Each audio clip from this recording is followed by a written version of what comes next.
Chapter 7 Terra. Imperial Palace, of course. The Clanium Library looked more like an elite command deck. Bookshelves were replaced by holoid projectors and other instruments. And true, this was a farce.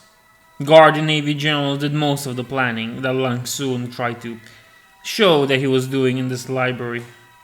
In the library, Lang Soon's position was one that made him look more important. The High Lords looked at Lang Soon and stood in his presence and hoped that they can get some of their power back. For example, the Departamento Monitorum was now under the rule of the Imperial Guard. But what gives must also take. Now the Imperial Guard were joined by Ministorbumen, priests and soldiers of the Frates militia. The Mechanicals also got a good deal. They got more ore for sending more war gear. Vanquish was disgusted with this.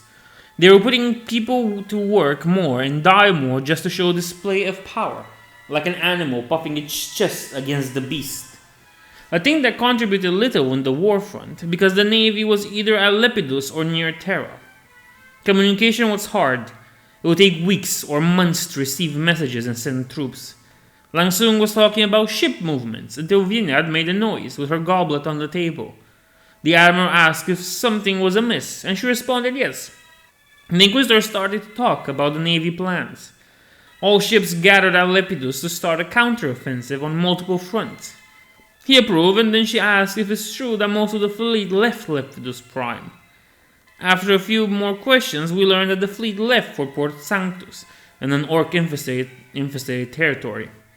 She asked him if Admiral Akaria is proceeding at his orders. The Admiral is surprised at that name. And this puts Lang Soon in a bad position. Either he knew, and he would out himself in a position where he couldn't control things from Terra, or he didn't, which meant he was not in control. Lang Soon said his message arrived earlier, and he wanted to surprise the Senatorum. Part of that surprise was that he was going to be there, and the fleet would attack once he arrived. Members of the Senatorum started to clap, while others were confused. The Lord Commander Milton left, and Vanguard yelled Bravo, more so to the Inquisitor than the Admiral.